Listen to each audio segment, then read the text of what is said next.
ਜਾਏਗਾ, ਐਵੇਂ ਰੌਲਾ ਪਾਉਂਦੇ ਸੀ। ਜਿਸ ਦਿਨ ਦਾ ਵੀ ਵਿਆਹ ਹੋਇਆ ਹੈ ਆਪਾਂ ਫੁੱਲ ਨਜ਼ਾਰੇ ਲੈਂਦੇ ਹਾਂ। ਉਹ ਜੋ ਮਰਜ਼ੀ ਆਖੀ ਜਾਵੇ ਆਪਾਂ ਹਾਂਜੀ ਹਾਂਜੀ ਕਹਿੰਦੇ ਹਾਂ। ਕੰਮ ਕਰਕੇ ਦੱਸ ਘਸਦਾ ਕੀ ਹੈ, ਨਾਲੇ ਆਪਣੇ ਘਰ 'ਚ ਕਾਹਦੀ ਸੰਗ ਹੈ।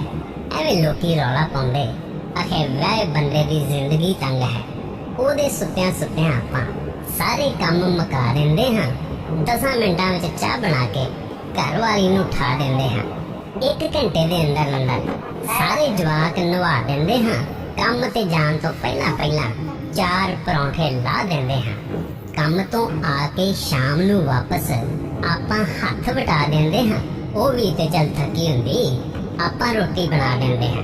ਭਾਂਡੇ ਕਿਹੜਾ ਜ਼ਿਆਦਾ ਹੁੰਦੇ, ਐਵੇਂ ਉਹਨੂੰ ਕਹਿੰਦੇ ਰਹੀਏ। ਉਹਦੇ ਟੀਵੀ ਵੇਂਦਿਆਂ ਮਾਂਜ ਕੇ ਉਹਦੇ ਕੋਲ ਜਾ ਬਈਏ।